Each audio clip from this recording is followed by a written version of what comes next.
클릭 감사합니다. 삼테크TV 김선풍입니다. 만나서 반갑습니다. 이번 시간은 부동산 폭락 신호와 부동산 투자 전략, 코로나 부도 쓰나미 6개국 디폴트 선언, 미국도 위험하고 한국은 어떻게 될까요? 자, 집값 결론부터 말씀드리면 집값은 당분간 오를 것이겠지만 폭락은 겪게 될 것입니다. 하지만 10년 이상 중장기적으로 인구 유입 지역은 결국은 우상향하겠죠. 경제는 5년 내지 10년 단위로 등락 사이클이 있게 되고 반드시 순환하게 됩니다. 그래서 준비하는 자만 생존하고 부자가 될 텐데요. 자, 지금은 대부분이 눈앞이 어두워서 폭등론에 휩싸인 상황입니다. 자, 부동산 폭등론이 휩싸여 있죠. 누구도 하락을 인정하지 않고 모두가 폭등만을 이야기하는 현재 상황인데요. 그래서 지금은 폭락의 시기가 불현듯 찾아올 것으로 저는 그렇게 보고 있습니다. 자, 세부적으로 내용을 살펴보죠. 자, 먼저 코로나 부도 쓰나미 온다. 6개국 디폴트 선언, 미국도 위험하다 이렇게 돼 있죠. 미 4천만 명 강제 퇴거 위기, 코로나발 서브프라임 사태 원화, 미 월세 총 8조 원이다. 미납 월세가. 부동산 1월 위기, 미 부동산 1월 위기설, 3천 내지 4천만 세입자가 거리에 나앉을 판이라는 것입니다. 3개월 뒤에요. 자, 올해 연말까지 밀린 집세 최소 72억, 최대 700억 달러라는 것입니다. 그래서 미국 정부가 강제 퇴거를 갖다가 1년, 내년 1월달까지 이제 종료되기 때문에 집세를 못 낸 세입자가 엄청나죠. 그래서 여기에 되면은 임대료 내리면 다른 지출을 또 줄여야 되기 때문에 미 경제는 타격을 받을 수밖에 없다는 것입니다. 자, 다음은 부자와 현금 다주택자 그리고 무주택자 폭등론자를 중심으로 먼저 큰 흐름을 먼저 살펴보도록 하겠습니다. 자, 부자와 현금 다주택자들은 폭락에 대비할 자산 운용이 가능한 사람이죠. 자, 이들은 폭등 시장에서는 이미 부를 이룬 집을 처분해버렸고, 폭락 시장에서는 매수하는 등 시장에 반대되는 행동을 보인다는 것입니다. 중요한 건 돈 있는 사람들은 어떤 상황이든지 타격이 전혀 없다는 것입니다. 집값에 민감하고 고민해야 될 사람들은, 민감하고 고민해야 될 사람들은 영끌에서 대출을 받은 사람, 전세 끼고 소액으로 한두 채 가지고 있는 사람들이 폭탄 돌리고 있는 상황이다 라고 말씀드립니다. 그래서 우리가 배워야 될 부분은 부자와 현금 다주택자의 행동을 봐야 된다는 것이고요. 자, 무주택자들은 폭락론을 항상 외치지만 등기를 쳐본 사실이 없다는 것입니다. 집 한번 사본 일이 없다는 것이죠. 그래서 경제와 금융 주식이 떨어질 수밖에 없고, 이들이 만약에 뛰어났다면 이미 이들도 다주택자가 됐을 것이라는 것입니다. 자, 폭등론자는요, 1주택자가 대부분이고 폭락과 폭등을 외치지만 본인이 막상 집을 보유하게 되자마자 폭등론자로 돌변하게 된다는 것입니다. 그래서 가장 성공할 가능성이 높은 사람들은 부자와 현금을 다수 보유한 다주택자다 이렇게 말씀드릴 수가 있겠습니다. 자, 미국에 강제 퇴거 위험이 있는 사람이 자그마치 4천만 명에 이르다는 사실 엄청나죠. 불과 몇 개월 후에 있을 일입니다. 그래서 이런 걸 우리가 미리 알고 대비하고 준비를 해야 된다는 것입니다. 미국의 경제가 한국에도 매우 민감하게 반영되게 되죠. 자, 빚의 쓰나미가 몰려오고 있다. 올해 안으로 세계 각국의 진 부채를 합치면 자, 30경 9,400조라는 것입니다. 엄청나죠, 엄청나. 전 세계 국내 총생산 대비 총부채는 지난해 320% 했지만 올해 말엔 360% 늘었고, 자, 전례 없는 상승폭이 되겠습니다. 국제금융협회가 지난 18일 낸 보고서의 내용인데요. 지난해 전 세계 GDP 대비 총부채는 연내 소폭 등락이 있었지만 320조 크게 넘지 않았다는데 올해만 15%가 껑충 샜다는 것입니다. 문제는 재정 상태가 허약한 신흥국이 되겠는데, FT에 따르면 신흥국이 내년 연말까지 갚아야 되는 차입금은 7조 원에 달하고 코로나 부도가 두려운 국가들이 속출하고 있다는 것입니다. 아프리카 일부 저개발국 경우 디폴트 선언한 국가도 이미 여럿 있고, FT는 잠비아 등 이미 6개국 신흥국이 디폴트를 선언했다고 전하고 있습니다. 자, 미국의 4천만 명이 강제 퇴거 위기에 있고 코로나발 서브프라임 사태 원화 이렇게 돼 있죠.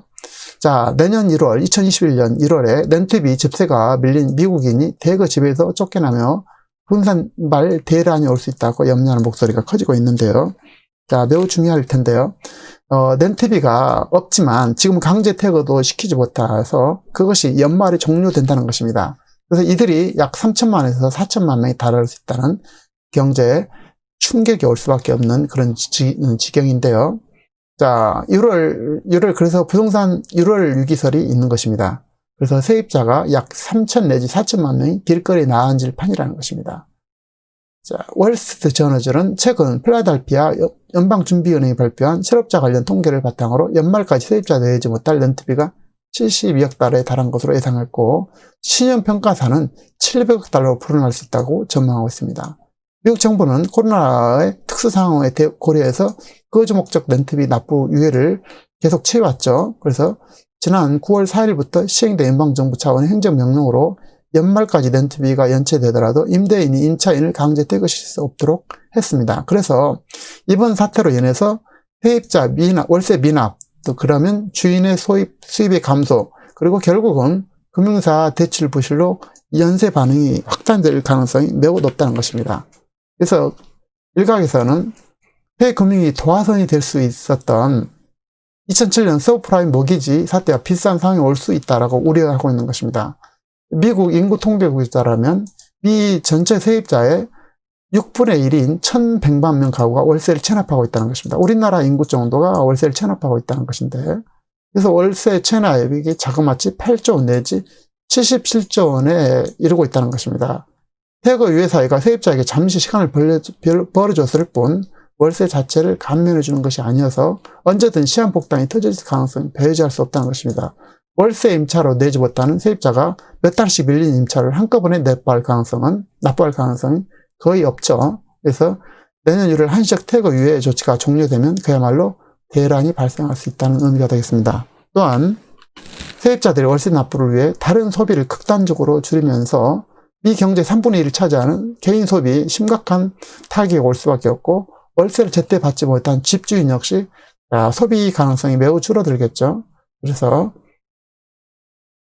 미국의 가구는 소득의 3분의 1을 주거비에 쓰는 것으로 이제 조사된 바도 있는데요. 어쨌든 지금 현재 미국의 확진자 수가 1,200만 명, 1,290만 명이 이르고 있습니다. 하루에 17만 명이 이르고 있고 사망자 수가 26만 5천 명에 이르고 있습니다.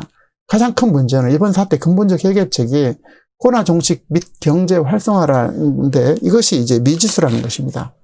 그래서 코로나가 완전히 종료된 것도 아니고 그래서 미국의 확진자 수가 10 내지 17만 명, 이렇게 17만 명 선을 훌쩍 넘어선 것으로 그래서 이제 제약선이 심각한 상태라는 것입니다.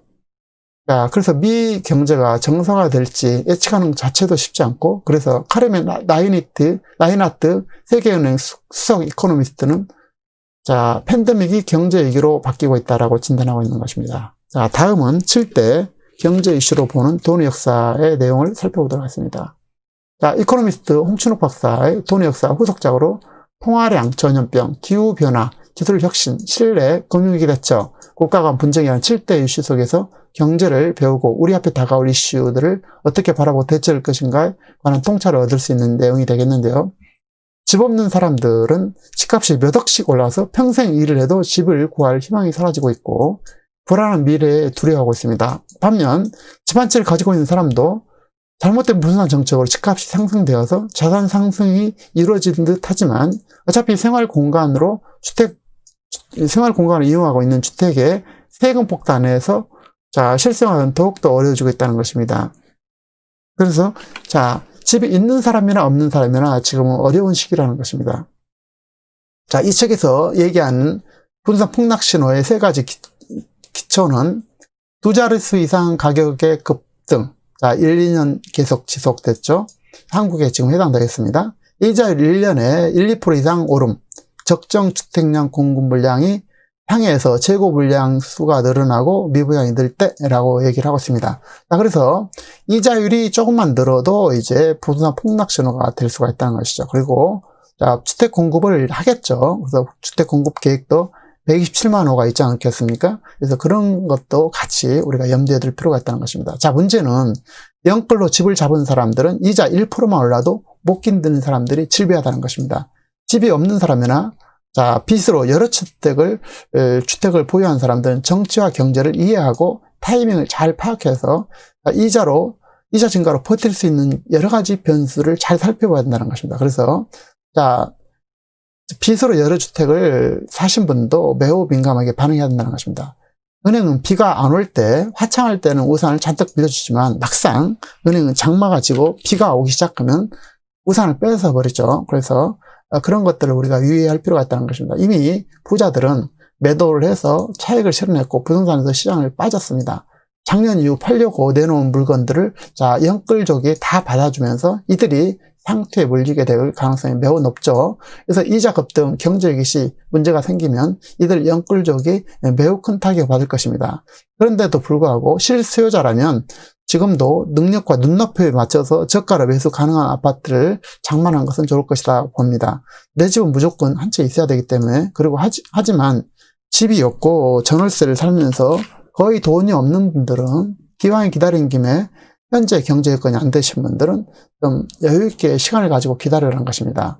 다만 기다릴 때 막연하게 기다려서는 안 된다는 것이고, 경제 공부를 하면서 처절하게 돈을 모으고 자금을 준비하고 기다리는 것입니다. 기왕에 돈을 모으려면 준비할 때 지금처럼 달러가 쌀 때 달러를 사서 모으고, 그러면 반드시 좋은 기회가 올 것이라는 것입니다. 중요한 것은 여유를 가지고 기다리면서 지금은 철저하게 돈을 모아야 된다는 것입니다. 막상 가격이 떨어져도 이게 살 능력이 없으면 아무것도 아니죠. 그래서 주택 매입 기준은 인구가 유입되는 지역, 서울 수도권 핵심지라면 10년 내지 20년 중장기적으로는 반드시 가격은 우상향할 수밖에 없다라는 확실한 사실을 인지를 해야 될 것입니다.